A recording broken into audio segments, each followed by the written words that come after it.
Alam nyo ba yan, pare? Siguro kung nakita nyo yung title at thumbnail, malamang alam nyo na. Ito ay ubod. Ito naman, ubod ng pogi. Ang ubod dito sa atin, sa totoo lang, ang pinaglulutuan lang nito halos ay lumpia sariwa, yung lumpiang ubod. Nag-experiment ako dati, kasi ito tumitingin ka ng ubod sa palengke, madalas ito nakikita mo. Pero meron silang tinatawag na choice cut. Ito yon, pre. Nakita nyo kanina nginangata ako, di ba? Yan.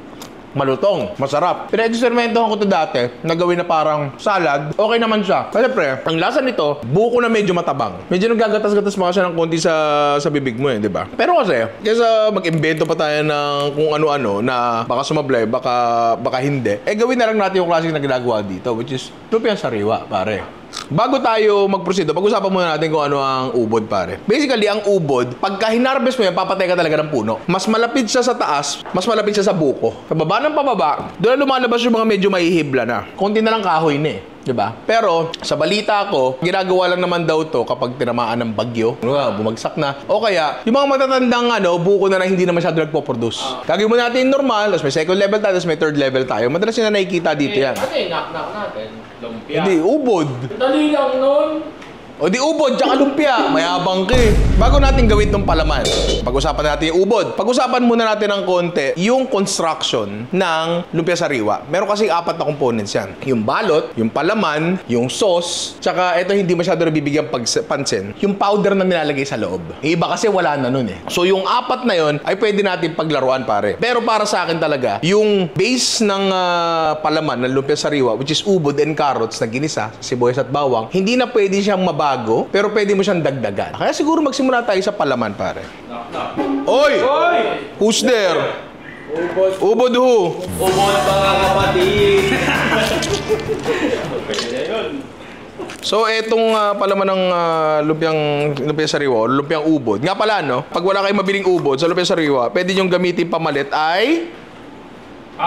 singkamas. Yan. Pwede talaga yon. Pero syempre, iba pa rin talaga yung texture ng ubod. Tapos, pagka marunong yung kakain, talagang alam nila na yun ay singkamas at hindi ubod, pare. Nangyari sa akin dati sa restaurant yan Naubusan kami ng lumpia sariwa feeling. Tanghali na nun. Sige na. Bili ka na lang ng singkamas. Kasi 86 sa atin yan. 86 meaning out of stock. Parang ganon. Sige, bili kami. Gawa kami on the spot. Siya, maya-maya, Pwede daw ba makausap yung chef? Ako yon. Chef, nakalagay po sa menu nyo, lumpiang ubod. Sure po ako na singkamas to. Huwag naman ganun, chef. Kasi may mga taga-Malabon po ako. Marunong po akong kumain.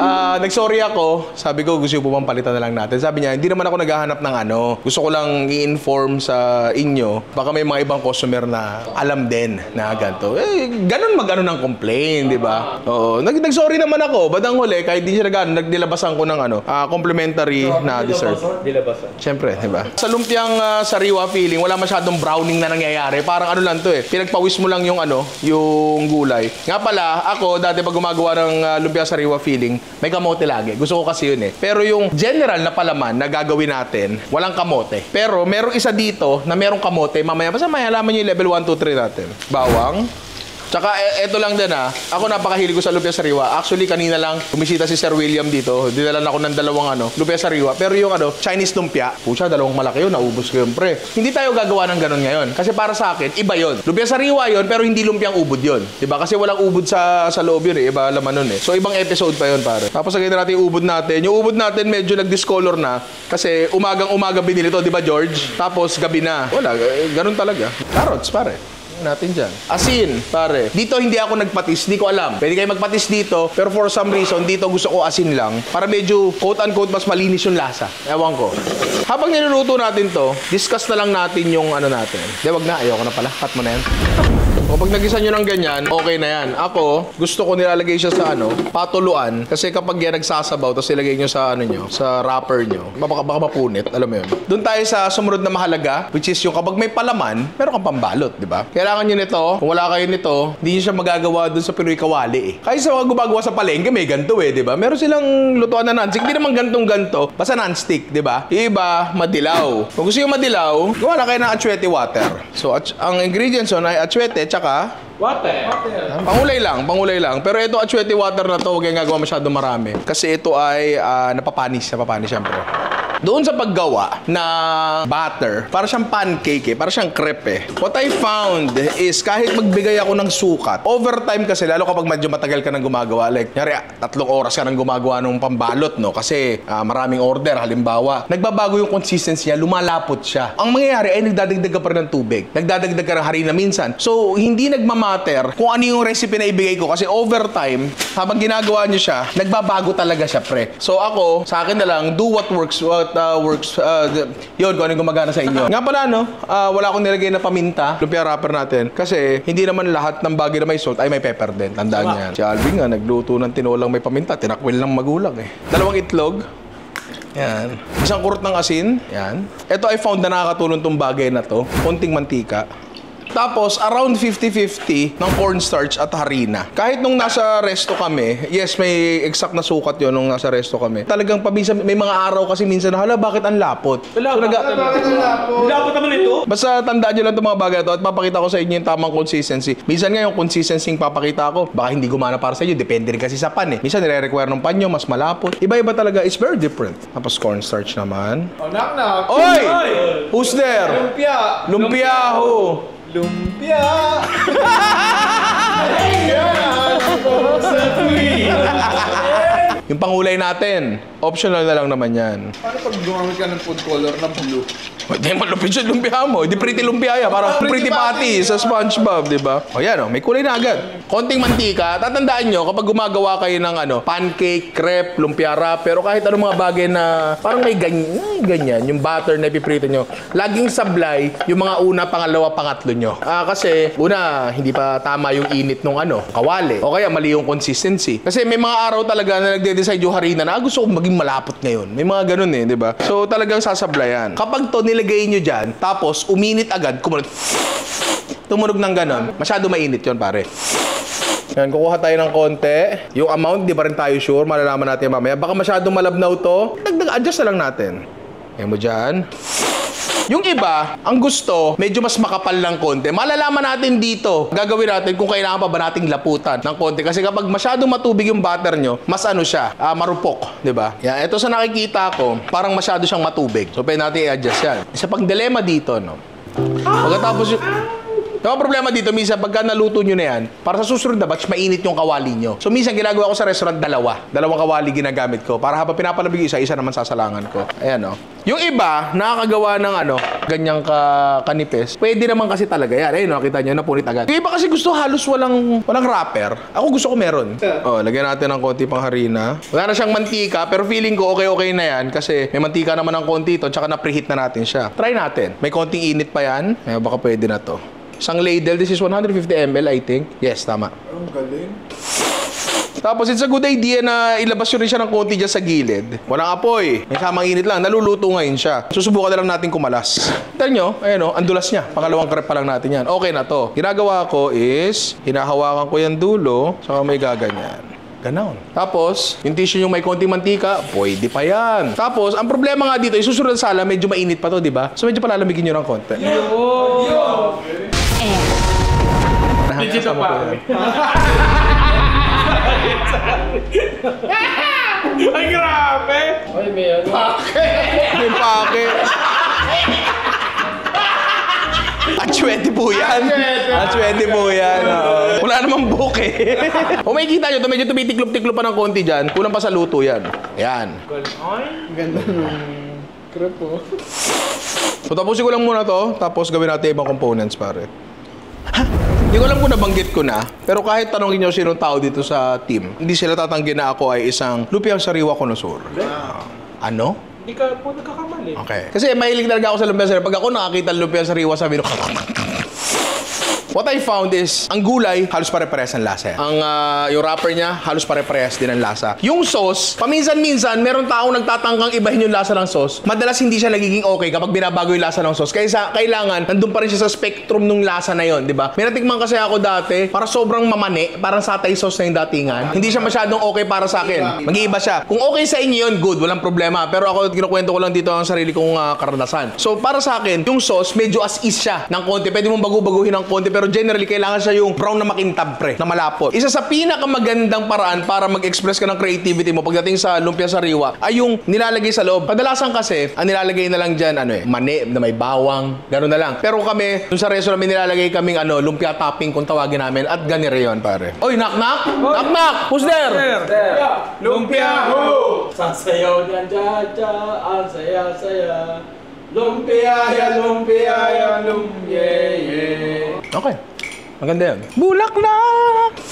Okay. Mani, pare. Pero, ang maning binili namin dito, yung tagpipiso na. Hindi yung, pwede kayo magbusa ng sarili yung mani. Pero kasi pre, ito, may timpla na ito eh. Ang sarap-sarap ng maning ito. Kahit buong gabi kong kainin itong maning to, kaya ko. Yan natin dyan sa Almirez. Tulad ng madalas yung ginagawa, dikdikin ng mani. Tama.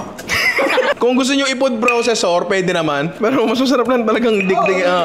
Tama. Tsaka napansin ko kasi, pre, yung maning mamiso. Oh, syempre, kung pang negosyo, medyo mas mahal siya ng konti. Pero yung maning mamiso, pre, mas malutong siya ng konti. Diba? Sesame seeds, pare. Ito mismo yung ginagawa namin sa resto dati. Yan. Asukal. Saluin lang natin. Medyo dikdikin natin ng konti. Para yung sesame seeds, medyo lumabas yung, yung lasa niya. Ha? Ayan no. Simple pre. Tsaka ito, hindi na to masisira. Kasi ano ba naman yan? Mani, sesame seeds, asukal. Hindi masisira yan pre. Pakasarap pa. Pwede ilagay sa kahit ano. Okay. Ano tayo sa sauce natin pare? Sauce pare. Basic lang to. Kumukulong tubig. Hanggang ng toyo. Hanggang makuha lang yung itim na gusto nyo. Brown sugar. Hanggang makuha rin yung tamis na gusto nyo. Tapos, ang pampalapot natin dito pre, karaniwan naman talaga, cornstarch. Pwede rin naman yun. Yun ang ginagamit namin sa resto dati. Pero what I found is maganda gamitin ang potato starch. Palaputin natin. Okay na to. So, wala na tayo ibang kailangan gawin. Kundi katulad ng Autoboss ay mag-assemble eh. Che, takalang Japan, nagkaganyan ka na. Pag ako pumunta ng Japan, sabi ko sa inyo. Tayo! Travel agency, baka naman. Lapit na kayo sa amin. Ng budget eh. Ang gagawin natin lumabas sa Rio, 3 piraso lang. Ang dami naman lettuce na ito. Kasi 1 piraso lang gagawin ko dito eh. Lettuce para to sa texture. Tapos yung palaman natin. Dito pa lang, ginagawa na namin sa restaurant, pini-pre-shape na namin para madaling isara. Eto, dapat generous ka dito. Marami talaga. Hindi ganyan karami nilalagay na iba, pero ibahin mo kami. Sasara mong ganyan. Tapos, eto yung nagiging dilema namin dati dito sa Lumpia Sariwa. Hindi, ito naging problema namin dati. Kapag ayaw ko na yung dilema. Kapag binubuhusan ng sauce, minsan bumubuka. Dito tumatama. So, ng mga unang version, pre, may nakatali pang spring onions yan. Nakabol. Nagkatamara na, pre. Nagkasamaan na ng loob sa restaurant. Gutom na yung take eh. So, ngayon, yung ating sauce. Yan. Sauce. Tapos yung iba, naglalagay pa ng hilaw na bawang. Pero kami hindi na kasi ito na nga yung natin, bawang compound kasi may crispy garlic nga to, di ba? So, maglalagay pa kami niyan. Dayan. At eto na pare, ang ating lumpia sariwa level 1 na mukha namang masarap, di ba? Pero paano natin malalaman yan? Islam mo muna, Jero!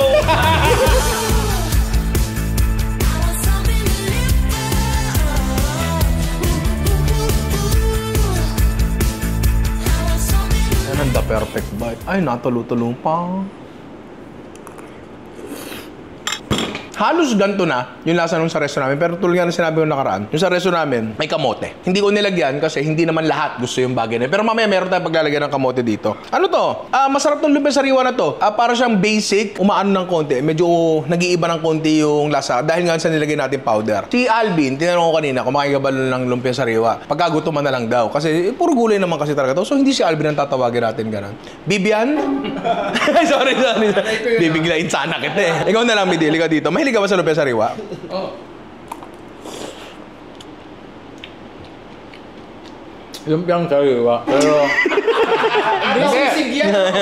Ito ang panalo. Ang laki ng in-improve, di ba? Kasi para sa akin, pre, expected na yung laman, lumpia sariwa. At saka yung mga nilagay naman natin dito, expected naman na nasa lumpia sariwa such as yung mani, bawang, di ba? Yung sesame seeds hindi masyado, pero kasi wala naman masyadong lasa, medyo nutty lang yung lasa ng sesame seeds natin. Ngayon, sa totoo lang ha, gustong-gusto ko yung lasa ng hilaw na bawang doon sa lumpia sariwa. So tikman natin, anong lasa kapag merong hilaw na bawang? Sir, eto! Nakachap! Yan. Okay din. Okay din siya. Ito yung sinasabi ko. Napangit dun sa... bumubukas, pero tinan mo, bumukas na siya. Hindi ko sinadya yan. Bumubukas talaga yan. Ito rin yung problema namin sa resto. Okay din to. Okay din, di ba? Okay lang yung, mild lang yung bawang. Mild Hindi lang. katulad Yung budbud, Oo, no? oo. Ang laki talaga, pre. Ang laking pagbabago na mababago sa lasa ng lumpia nyo kapag binago nyo yung yung budbud talaga. So, ang ating level 1 ay pasado. Pero tayo sa ating level 2 at yun ay lumpia sariwa overload kasi namimiss ko na si Diwata, pare. Yung base natin, meaning yung palaman natin para dito sa lumpia na to, yun pa rin. Kasi tulad nga na sinabi ko, kailangan ito yung nagbibigay ng identity talaga eh. Pag binago natin to, baka mabago yung idea ng buong dish. So magdadagdag na lang tayo dito ng konting accompaniments pa. Ang sinabi ko, overload. Pero yung overload natin, medyo mahihain ng konti. Healthy daw ang lumpia sariwa. Baguhin natin yan, pare. Lagyan natin ng chicken skin na niluto namin kanina. Tapos, eto, tinry ko lang kung pwede ka ba magluto ng chicharong bulaklak sa oven. At ang sagot ay, pwede ho. Medyo magastos nga lang sa space, di ba? Basically, lahat to ay ano na lang, pre. Ihahalo na lang natin sa kanya. Tapos, ang isang iniisip ko kanina, gusto ko maglagay ng meat component. Ano na lang sana, liempo. Pero naisip ko, nasa na yun? Di ba si Jenny Beth, puro healthy, puro gulay. Naging Jenny na lang, chicharon natin itinda. So, eto, bumili kami ng chicharon laman. Drip na Alvin to, si Alvin kasi bahaw, chicharon, suka. Kapag mainit ang kanin, pinapalamig niya pa, pre. Kuhain natin swa. Healthy pala. Baguhin natin yan. Hanap pa ng bahaw yan, Hanap pa ng bahaw yan, pre. Sa mga sabi, hindi kumakain ng gulay si Alvin. Kumakain po yan. Chicken skin. Ganun din. Actually, yung namin, meron kaming lumpia sariwa overload sa resto dati. Basta meron din kaming lumpia sariwa na may lechon ata yun. Tapos, chicharong bulaklak na inoven. Bakit? Mainit. Yan. Okay. Yung natin, pre, wrapper natin, same batter ang gagamitin natin, pero a-applyan natin ng kakaibang technique, pare. Mantika, konti lang. Yan, ganyan lang. Hindi, konti pa. Yan. Tapos, ito yung butter natin, pre. Same na same, nilagay ko lang sa squeeze bottle. Ngayon siguro matatanong mo, Ninong Rai, bakit ba nilagay sa squeeze bottle? Ninong Rai, bakit mo nilagay sa Swiss bottle? Bakit ba yun? Bakit bottle? Try lang natin, Ginawa ko rin to dati, pero hindi namin tinuloy kasi medyo matrabaho. Kuha tayo. Subukan natin gawing banig. Hindi kaya. Masyadong malabnaw. So, lalaputan natin, harina. Yan. Tapos, bubuuin natin tong gilid para bilog pa rin siya. Yan. Kung mas maliit yung butas ng squeeze bottle nyo, hindi squeeze bottle squeeze. Magkaiba po yun. Mas pino siya, mas maganda siya. Okay, tapos na yan. Isa pa. Yan.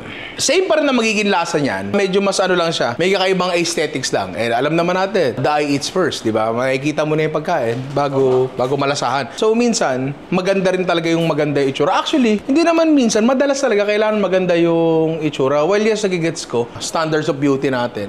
Iba-iba. Yung pangit sa'yo, baka maganda para sa akin. Tulad na nagmamantikang kaldereta. Para sa ibang bansa, hindi okay yun. Kasi nag-i-split daw yung sauce para si Wistika, di ba? Pero sa atin, hinahanap natin yun. Try pa natin gumawa ng isa.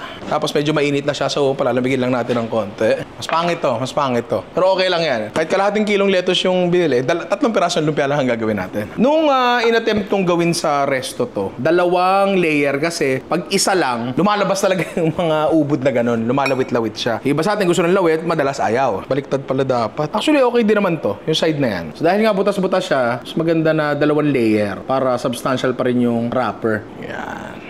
Haluin na natin, Lagyan natin yan dyan. Kung gusto nyong i-toppings na lang yung mga pang-overload natin dyan, pwede naman. Pero maganda kasi integrated, baka mamaya, pag napili yung ilang pirasong chicharong bulaklak, wala na, di ba? Kaya maganda nakahalo talaga sa loob. Again, ipi-pre-shape natin yan. Tapos lagay lang natin ng konti yan dyan. Ngayon ito, nung ginawa ko to, mas mahirap siyang isara ng konti. Kasi una sa lahat, 2 yung balot. Pangalawa, medyo mas siya. Mas maraming matitigas na kung ano-ano. Ayan medyo mahirap. Bubuka yan, pare. So, gawin na natin dito ng technique yung spring onions. Mabilis lang naman yun. Tubig, sindihan natin. Kuha tayo isang mahabang spring onion. So, lalagay natin yan dyan. Para lumambot lang ng konti. Okay? Yan. Buti na lang pala hindi pa natin nasasara kasi may nakalimutan ako. Ang ating lumpia topping. Ano rin natin yan. Pero dahil nga ito ay merong mga bagay na medyo rich ang lasa, dito maglalagay na tayo ng bawang sa loob, pare. Marami Tsaka yung substantial para makagat talaga nila. Yung 2 dulo, ating pagdugtungin. Parang camping lang yan, pre. Namimiss ko na. Tara natin yan. Kailangan ko na malinis ang kamay. Okay na yan, okay na. Okay na. Dahan-dahan sa hila. Buhol natin na para sapatos lang. Tapos, initially, yung sa sauce namin, kasi sabi ko, ang dami mga rich siya kung ano-anong bagay dito. Naghahanap ako ng bagay na that will cut through the richness. Ang una kong inisip, baka pwede tayo magdagdag ng acid. Parang hindi okay na may suka to. Sumunod na inisip ko, baka pwede kinchay. Kasi sabi ko, baka masyadong malakas ang lasa ng kinchay. Baka magbago dun eh. Dito na lang tayo. At least marami tayong bawang na nilagay dun sa labas, diba? Ito yung normal na sauce natin, parang kanina lang din. Kita-kita nyo, ibang-iba yung klase ng lapot niya sa potatoes, sa cornstarch, no? Ganun lang uli, sa taas. Tapos kung gusto mong mas mang-asar pa, durugin mo gamit ang mga kamao mo. Kasi ganyan mo. At eto na, pare, ang ating lumpiang sariwa overload, di ba? Mukha naman talaga siyang napakasarap. Pero paano natin malalaman yan? Ang bagal eh. Makapag-isip na tuloy. Nakapag-isip na? O sige, mamaya na lang. Tikman na natin yan. Pero bago yan, Jerome, so mo muna. Konti lang.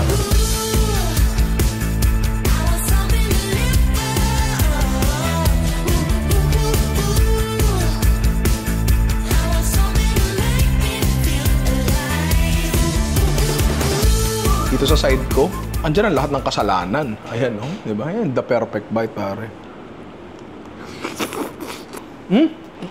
Ito yung mga klase ng lumpia sariwa na hindi mo aaraw-arawin. Oo, pag inaraw-araw, patay ka. Negative ka dyan, di ba? Ano talaga, like, lumpia sariwa, ay, binaalala ko na. Hindi overload ang tawag namin dati. Special. Chicharong bulaklak, tsaka normal na chicharon. Nadagdagan ng dimension itong pagkain na to sa pagkakaroon ng mas marami pang texture. Meron tayong mani na nilagay dyan. Pero yung mani na yun, medyo durog na eh. Yung mga nilagay nating malulutong, chicharong bulaklak, chicharon, chicken skin, malalaking lutong nila. Tsaka yung lutong nila ay substantial talaga para kahinampas ng jealousy. Sa ulo, pare. Ganon siya, di ba? Kumakain ka ba na pa sariwa? Halika dito. Nakatumbado ko dito ah. Pero kamusta? Siyempre, nakagawin special. Ang sarap. Halo-halo yung lasa. Oo. Kukuha ka pa ng ganito. Hindi, pero ang maganda kasi dyan, pre, chicken skin natin, chicharong bulaklak natin, saka chicharon natin, maalat. Tapos matamis yung sauce. Matamis yung sauce niya. Hindi masyadong, sabi ni George, halo-halo yung lasa. Yes, halo-halo siya in the sense na nasa bibig mo siya lahat. Pero hindi siya tipong halo-halo na nawawalan na ng karakter yung bawat isang ingredient. Yung lumpia feeling, para siyang isang lasa. Pero yung mga chicharon, yung mga nilagay natin, andun siya. Bawang na hilaw. Halika dito, Midi. Top. Diba? Texture-wise, masarap din siya. Yung overall experience, ang ganda rin talaga. Problema talaga dyan sa format na yan. Winarak mo ng gano'n, lalo nung nawala na yung spring onions, bubukas na talaga siya. Wala naman siguro masyadong problema. Wala naman nag-Instagram ng pagkain na ubos na yung kalahati. So, masarap to. Try nyo. Siguro, kung gagawin nyo sa bahay to, baka pwede nyo alisin yung chicharong bulaklak. Kasi, yun yung medyo ipe-prep mo talaga ng matagal diba? Try nyo to, pare. Duro tayo sa pangatlo natin, pero yung pangatlo natin, ito yung medyo mas kakaiba ng konti lang naman. Para sa ating last, ito medyo kakaiba to kasi iba yung wrapper natin dito. Tsaka dito na lalabas yung sinasabi kong gagamit tayo ng kamote. Kasi dito, medyo kailangan madurog ng konti yung kamote natin para kahit papano, hindi sobrang buhaghag yung feeling natin, pare. So, wok. Yan natin ang mantika. Yan natin yung kamote natin dyan. Alam mo, ang dami nating mag-produce ng kamote dito sa Pilipinas. Pero wala tayong masyadong ibang nagagawa sa kamote mo. Hindi, sa labas nga nung mga yun, no? Siguro yun ang ating question of the day. Ano ba ibang pwedeng gawin sa kamote? Sa labas ng banana Q, kamote, sahog. Marami pa eh. Dati gumawa na tayo ng ang haliang kamote. Tapos nilagyan lang natin ng ubi flavoring. Masarap yun Masarap yun, di ba? So, ewan ko, baka lang may naiisip kayo. Paki-comment na lang sa baba. Ayoko siya totally mag-brown. So, nagisa natin ng konti. Lagyan natin ng konting tubig. Para lang maluto na. Kasi gusto nga natin to, luto na medyo nagiging mashed potato na. Ganon.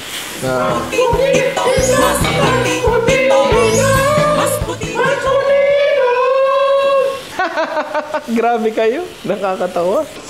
Yan. Habang niluluto natin to, pag-usapan lang natin yung ating balot. Recently ginamit natin sa giniling 3 ways natin. Taupwe o bean curd skin. Pero meron pang isa nito. Ito yan. Parang nga siyang Manila paper. Ito yung mas ginagamit ata sa kekiam natin dito sa Malabon. Kasi pre, tinan mo to, Bin. Yung dulo. Sa dulo ng kekiam.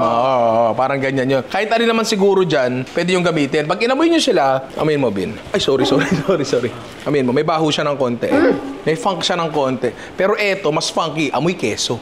Diba? So, ang idea dito is, kuha tayo ng isang piraso. Palaman natin, modify natin ng konti yan. May mga seafood tayong ilalagay mamaya dyan eh. Tapos lalagay natin dyan, ibabalot natin na ganyan. Tapos tatalian natin. Para siyang, may nakita na akong Chinese dish na ganito eh. Parang treasure something. Money bag. Tama ka. Para sa wrestling, diba? Wrestling. Money in the bag? Money in the... Hindi, ito naman bag. Lahan natin ng... asin. Nadudurog na ba siya? Yeah, medyo nadudurog na. Lagyan natin, dinay. Diyan nga. Tapos hindi naman masyadong marami yung gagawin natin ito. Ayokong masyadong guluhin yung lasa ng matitira kasi kakainin namin yung matitira dyan eh, di ba? So, kukuha lang ako ng konti. Yan. Okay. Eto, pang amin yan. For the boys na yan. Pakitabi. Yung isa nating dalawang seafood na ilalagay natin. Yung isa, ito na, niluto na namin. Tahong, pinakuluan lang. Tapos,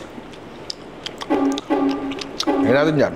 So dito, isa pang seafood, kasi ang seafood ay Masarap. tama. Hipon na chinap na namin. Kung ito naman ay hindi naman masyadong strict yung mga choices nito. Pwede yung ibahin yung seafood na gusto nyo. Lagyan yung oyster, may shell pa. Alam mo, bahala kayo, di ba? Tingnan natin yan dyan. Actually, luto na yan. Papatayin na natin yan. Nilagay ko na para mas malaki nalagyan. So, ito, gumawa na kami nung spring onion sa binlunch lang natin. Tapos siguro, para sa bagay na to, ito muna gagamitin natin yung commercial. Ito, pakitabi. Gusto ko siyang gawin 2 balot kasi feeling ko mabubutas. Kanina nag-experiment ako. Binasa ko siya. Hindi naman siya nabutas. Kuha tayo ng laman. Pag feeling pogi, no? Tama. Kuha natin yan. Ganyan. Ganyan. Parang gano'n. Hindi, ganyan. Ganyan, no? Kuha tayo isa. Yan. Uy! Uy! Alam ko yung tunog na yan, pare. Eleksyon na. Hindi, yan ay Gunbad Comment of the Day. Sorry. Sino ba yung lintik na comment na yan? At Jowen De Gilio. Ano sabi ni Jowen? Work from home employee here. Salamat Ninong Rai and team. Isa kayo sa dahilan kung bakit nakasustain ako during my work shift hanggang umaga. Ang sarap manood ng mga vlogs niya. The best palagi ang mga videos niya. More power. Oy. Work from home. Sana madagdagan ako ng power na lumilipad, Pero maraming salamat din sa'yo kasi, pag work from home, walang boss. Makakanood ka ng... Hindi ka nababantayan. Nang nandun talaga. So, napapanood mo yung gusto mong panoorin. At kahit pwede mong panoorin. Pero pinili mong manood ng Ninong Rai. Pero yun nga, maraming salamat sa'yo, pare. Sana wag kang magsawa sa amin. Eto, medyo naluluwagan ako sa kanya. Gusto ko sikipan ng konti.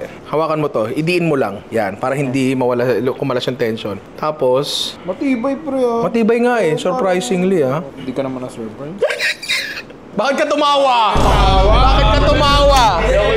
Kasi parang biek. Yun ba? Test yun. Masarap siya ipirito.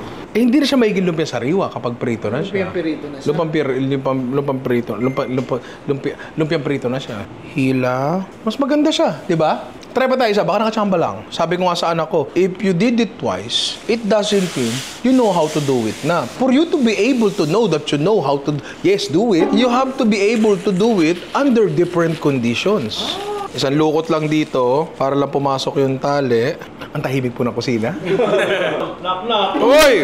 Who's there? Lumpia ho! Lumpia! Lumpia na hanap ko sa tuwina. Alvin! Tuwa pa ako. Knock. Who's there? Ubod.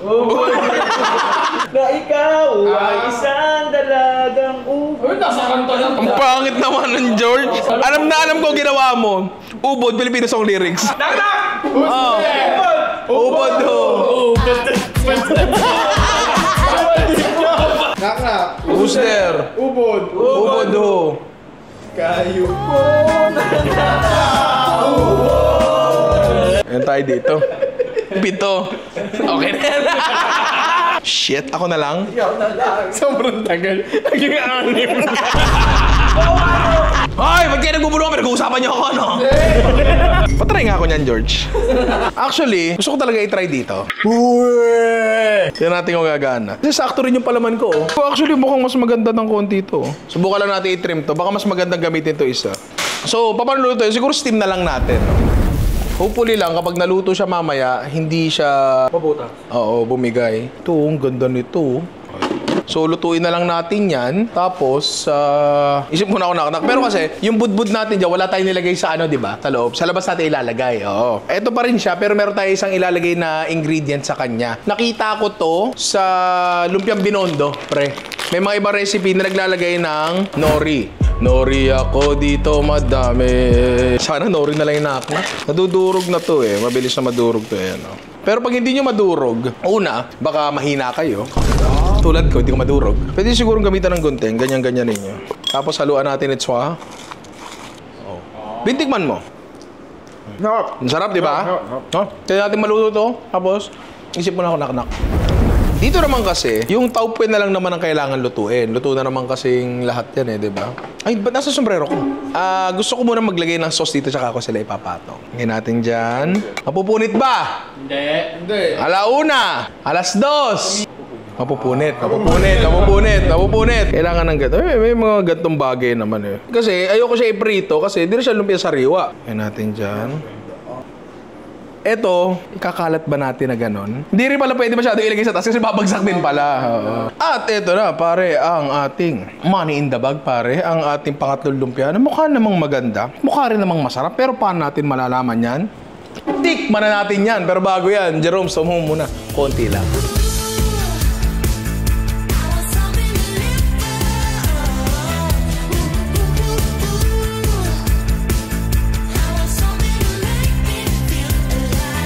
Pero bago yan, knock-knock. Ubod at lumpia.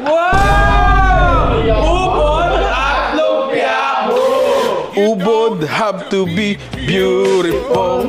Ow! To turn me on. I just need your lumpia, baby.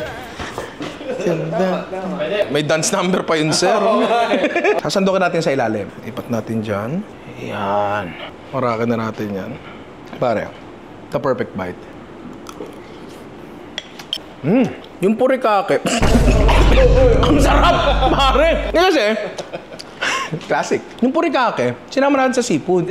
Yung tinatago siyang purikake. Hindi naman siya yung purikake talaga. Pero yung ano natin, topping natin kanina, dinagdagan natin ng nori. Ang lakas makabago ng lasa ng nori, pre. Tapos ako, hindi ako fan ng karne sa lumpia sariwa. Lalo yung mga naglalagay ng shredded chicken. Etong lumpia na to, pre, mas ano siya, mas ulam siya. Inuulam naman talaga yan. Pero para sa akin, snack chef, mas ulam na to kasi mas ano na yung lasa niya, mas meaty na yung lasa niya. Check natin to, kung naluto ba to at kung okay bang kainin tong nakabuhol na to, yung kumpol na yan, di ba? Medyo mas chewy ng konti, pero nakakain pa rin naman. Naluto ko naman siya. Tsaka pre, protein yan, di ba? Yung mga bro mo nag-gym, pakainin mo ng taupe, di ba? Tulad ko. Halika dito. Masarap yung crunch yung texture ng kamote. Yon nga pala, buti na banggit mo. Nakalimutan kung may kamote nga pala. Sige, makaupo ka na. Yung kamote, sa totoo lang, sa dami ng lasa nangyari dito, hindi ko napapansin yung kamote. Pero kaya lang naman talaga ako naglagay ng kamote para sa konting-konting added sweetness na hindi mo na rin naman talaga malasahan kasi matamis yung sauce natin. Pero more than that, yung para mas maging compact lang siya ng konti, hindi yung buhagag talaga. Nabanggit ko na naman kanina. Ang masasabi ko dito, yung tahong, pre, na very dagat ang lasa. Kapag pinartneran mo ng matamis na bagay, okay siya. Kaya naalala nyo dati, last year ata, yung prito sinong tahong. Sarap nun, no? Kaya lang, ito mayabang te. May lumpia sariwa ba sa Japan? Konbanwa. Ano sasabihin mo bago kumain? Itadakimasu. Oishi desu. Shinchin Tabero. Dragon Mambaru. Masarap siya. Yung balot niya, yung taupe, honestly speaking, masyado siyang manipis para maramdaman mo. Para ka lang kumakain ng ano eh. Alam mo pre, yung plastic sa taas ng ramen, minsan nagpa-plastic yung ramen. Yun. Sa sabaw. Oo, sa sabaw. Kapag kinain mo yun, parang natutunaw lang sa bibig mo. Ganon din to. Pero malalasahan mo talaga yung pagkataupo niya dito. So para sa akin, para kang kumakain pre, halos halos. Para kang kumakain ng lumpia hubad. Kasi hindi mo nararamdaman masyado yung balot. Kasi pre, doon sa normal na lumpia sariwa, lalo pag ginamitan natin ng mga ganito, yung mga wrapper na ganyan, pre, damang-dama mo yan. Damang-dama mo sa pagkain yan. Nandiyan pa nga yung ano eh. Minsan kapag nababad na yan, namamagana ng konti yan. Umihigop ng sarsa. Diba? Dito, ang nalalasahan mo talaga, main dish yung gulay, yung seafood, tsaka yung sauce. Yung nori nakatulong din siya, pero kunyari wala kayong nori, pwede nang wala. Pero malaki yung tulong niya, nagko-complement yung nori doon sa mga seafood nilagay natin. Yung tahong, bagay na bagay din. Siguro mas maganda next time ako, sa akin lang Next time, yung hipon, buo na lang, isang buo, nasa gitna. Bago mo ganun, para money in the bag talaga yung datingan. Alam mo yung mga high quality siomay na isang praso siomay, tapos may isang buong hipon doon, na nakarolyo. Yun, parang ganun yung datingan niya, ang social ng datingan. Tapos kapag winawak nila, wow, treasure, may hipon malaki. Yun yung experience na bibigyan mo sila. Kasi tandaan nyo ang pagkain, hindi lang naman yan dito nalalasahan sa dila, di ba? Experience yan, yung pagkain na yan. Kasama dyan yung visuals, yung storya, yung nararamdaman mo pagkatapos kumain. Lahat yan, nagkukumbine niya para bigyan ka ng maganda experience. At eto, maganda experience ang naibigay sa akin ito. Alvin, ano paborito mo sa, di ka pala kumain? Amity, ano paborito mo sa lahat ng lumpiang ginawa natin? Yung pangalawa. Yung pangalawa, ako, aminin ko yun din. Mas may alat siya. Matamis yung sauce natin, kumo-contrast talaga, di ba? Masarap. Lahat masarap. Yung level 1, basic na yan. Ang talagang paglalabanin lang natin dito is, eto, tsaka yung level 2. And, mas malapit sa identity ng lumpia sariwa, yung level 2 natin, kasi nga, may pastry yun. Natikman mo ba lahat? Hindi kita pinagtikim ha. Paano mo natikman? Iansan, kombanwa, oishides, ramen, takoyaki. Hindi, pero yun nga mga inaanak, maraming salamat sa panonood. Kung nag-enjoy kayo dito, ako rin naman ay nag-enjoy. Pero kung gusto pa makaparoon mga ganitong video, ayan, click nyo na yan. I love you mga inaanak. Tira mo to. Boom! Kakainin mo yan, no?